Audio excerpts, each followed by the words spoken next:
This is Center Stage, putting lawyers in the spotlight by highlighting attorneys and other industry experts to help take your law firm to the next level. Hey everyone, and welcome to Center Stage. I'm your host, John Henson, and this week, a little bit kind of a different episode because it's kind of a companion episode to one we did a couple of weeks ago, episode number 41, where we had Brett Trembly on. And if you remember back from that episode, Brett has a company called Get Staffed Up. They employ basically what's called virtual assistants. And it's basically exactly what it sounds like. It's a remote employee who you can just get to do whatever you need to get done if you hire them.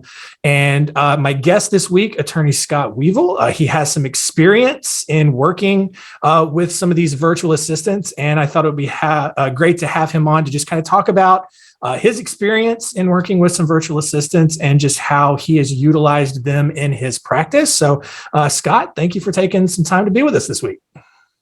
John, thanks so much for having me on. I'm definitely happy to talk about this topic, as I've actually had a fantastic experience with a VA, in fact, from Get Staffed Up. I own a small but growing firm out here in California, and my VA was basically my first hire, and it's essentially transformed my practice as far as how we do things and increased efficiency, I'd say, dramatically. Yeah. And just before we dive in, this is not like some sort of paid marketing campaign from Get Staffed Up or anything. It's just kind of how it worked out. There are other companies out there that you can explore if this is something that you're interested in going down. But yeah, we had Brett on from Get Staffed Up. Scott has worked with Get Staffed Up, but no direct affiliation whatsoever. That's just kind of how it worked out. But yeah, so let's just kind of jump right into it. When it came time to bring on this virtual assistant, what was your initial decision-making process like? How did you kind of realize you needed some extra help, and what ended up making you choose a virtual staffer over maybe an in-house hire? For sure. I think, I was just starting to get overwhelmed with some of the administrative aspects of the firm. And it was just seeming to me that if I could free myself up from some of that work, it would allow me to focus more on the legal work and also things like marketing.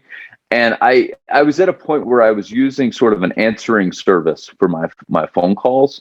But it wasn't working out that great. I was getting feedback that it had the feel of something like a call center, and they couldn't really answer questions. So it was mostly, even if they did take messages, I was still having to call, either answer the calls from the call center, get the transfers, or I was having to call everyone back. And I know, if anyone's ever answered their own phone, or if you are currently answering your own phone, it's just a huge time suck. And also not having a buffer between the attorney and the potential client, or the client it creates a scenario where no one really values your time, and you get involved in just providing a lot of free legal advice on the phone. So that's sort of what started me down the road of hiring a VA.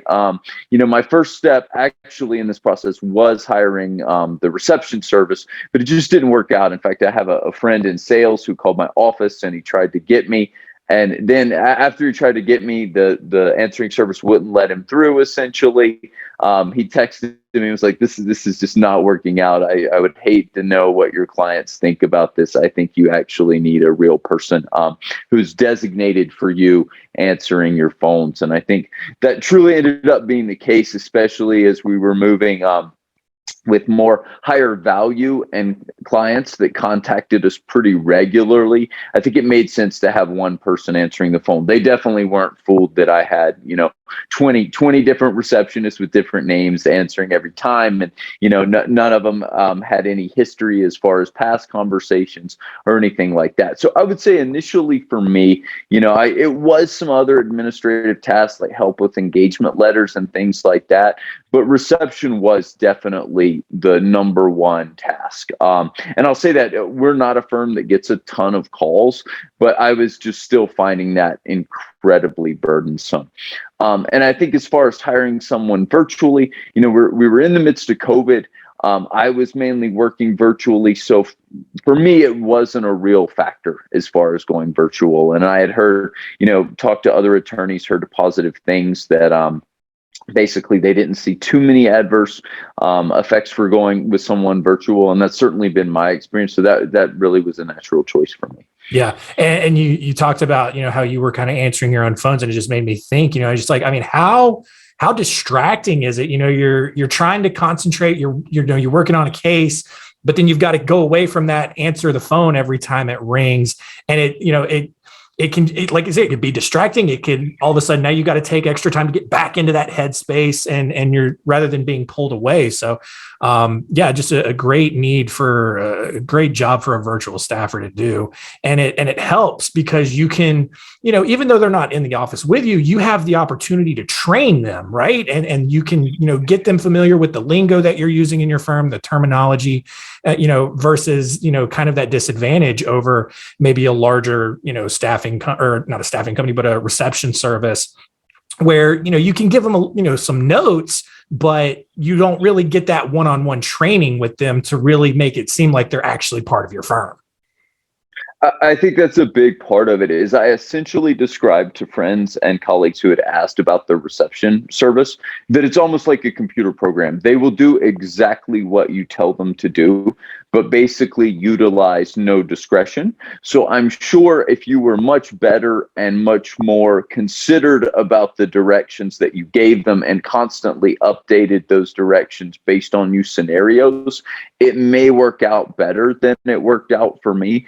But I think a lot of times you want to give your reception 80% of the picture and hope that last 20%, whatever, I'm making up the percentages, but they can use their own, based on what they've seen in your practice before, they can use their own judgment about how to handle things. And that's definitely the case. I know training my staffer was fairly easy. We just went through what I did and sort of did it together was the way we started. And I know, to your point, you can certainly dial things in. Like my staffer had previously worked for another firm, and they like to be hyper formal. So everyone was called sir and madam and that sort of thing. And we definitely have what I call, or what I tell her, is our California business casual. And so that was one of the things that I quickly, told her. I was like, hey, our clients, I don't think they expect to hear this, and that's just not the kind of culture that we have. So that's one way that we've had to tone down her level of formality. And that's not a knock on her. That was the expectation just where she had worked previously. Yeah. So you talked about you delegated some reception work. You mentioned engagement letters. What other sorts of work have you taken off of your plate and placed over with that virtual staffer? Sure. And I'm going to look at my notes here because I actually had my staffer sort of write out a list of what she does. And I think it was sort of interesting that through the process, we did try to train and get that reception function down. And then each time we implemented a new task, I would typically give her a while to get that down before we added something else on. But just going through and seeing what she does, it's basically amazing. And I can't believe after transitioning it over to her that I was doing all this stuff, before she started. So my list is essentially she does all reception duties, the first clear priority that I had when I made the hire. She answers the phone, returns missed calls, and books appointments. She checks in with previous clients by phone and email, sort of part of a marketing outreach effort. She responds to email and phone leads. We get most of our leads by email. So a big part of her job is responding to leads sort of with our email lead templates. She follows up with leads, monitors leads in our CRM, does a lot of calendar invites for meetings, reminds me about daily appointments and tasks. And these can be things that are on my calendar or aren't, but that I definitely want her to remind me of. She prepares client agreements and sends them out to clients through our e-sign software. For complex engagement letters, I'll certainly take a look, but it even helps for her to pre-populate them. For the sort of standard flat fee agreements and invoices, she just sends those out without my input at this point. She assists with monthly billing using our practice management software.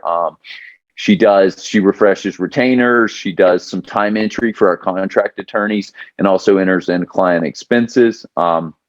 Goes in our system, closes completed matters, and sends closing emails to clients.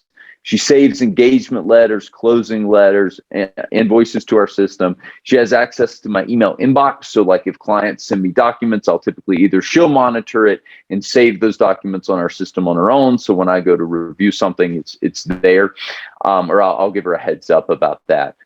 She also helps with our marketing email. We use an online platform, and typically what I'll do is I have a content person will do the content for the most part, but she'll actually input it so the formatting looks nice. And if you've ever done that yourself, the formatting issue tends to be the main time suck on that.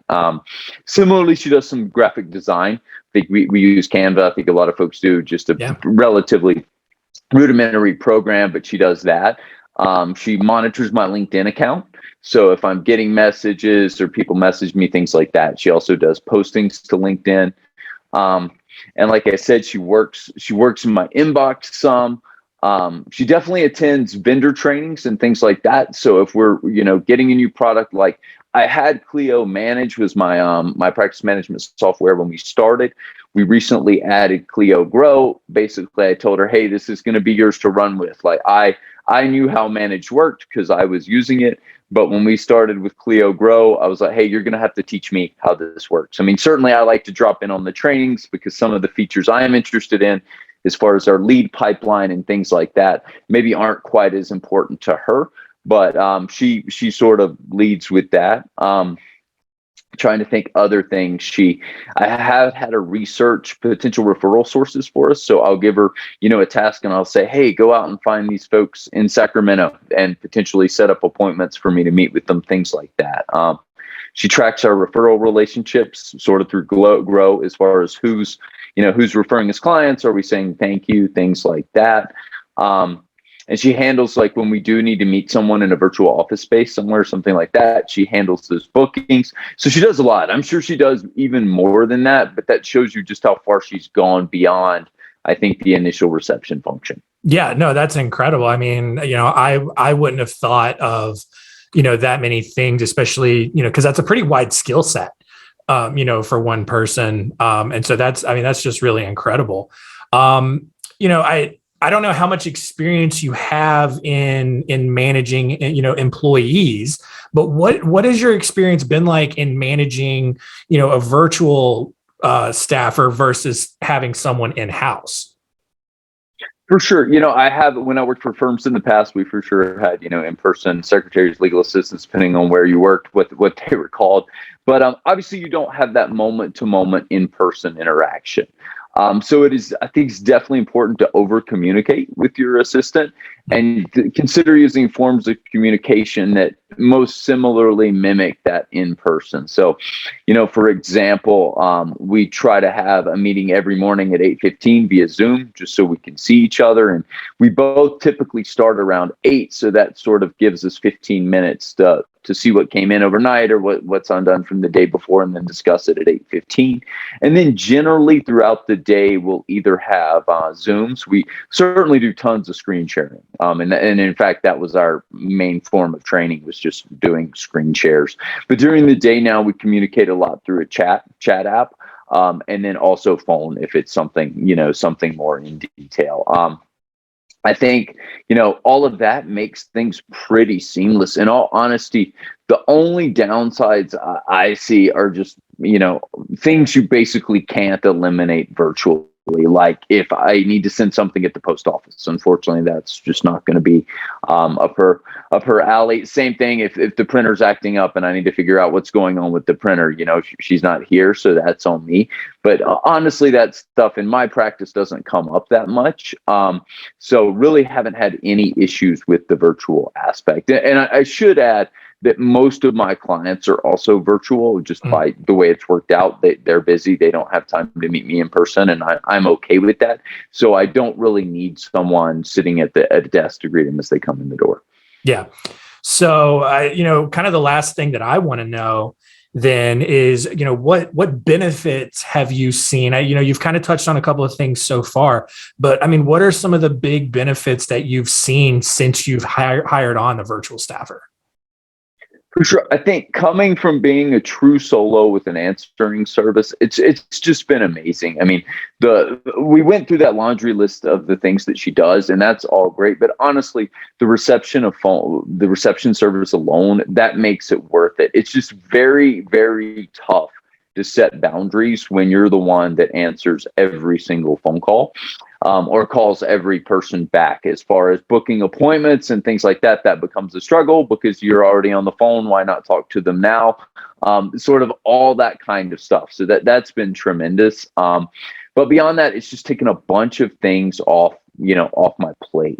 Sort of like I mentioned, I still review the more complex engagement letters, but she's got them 90% done by the time I look at them. So in a day that we sign up 4 or 5 clients, instead of that becoming a 2 or 3 hour activity, because it takes longer than you think. You got to put the engagement letters in, you got to use your software to send them out, then you got to enter them in your practice management, then you have to send the invoice. I mean, it just all takes time. And so having her do that has been incredible. It definitely has forced me to think more about our processes. I certainly, it's a small operation still, and I still have more work on that. But I think it's just been great to take that off my plate. And I think also having a second person that's essentially monitoring leads and what's coming in and out also helps us not have things drop through the cracks, which I think is great for servicing our clients. If I send an email to a client about something and I don't hear back in whatever the anticipated time period, if it's a couple of days or a couple of weeks, she'll say, hey, what about client so-and-so? You want to check in with them and things like that. And we're starting to automate that more and more, but it's just really freed me up to focus, number one, on the legal work, and 2, on marketing and other things like that help drive the business forward. Yeah. And I mean, some of the other things, because, we have a virtual staffer that works with us. And so, she kind of acts as a helper to me.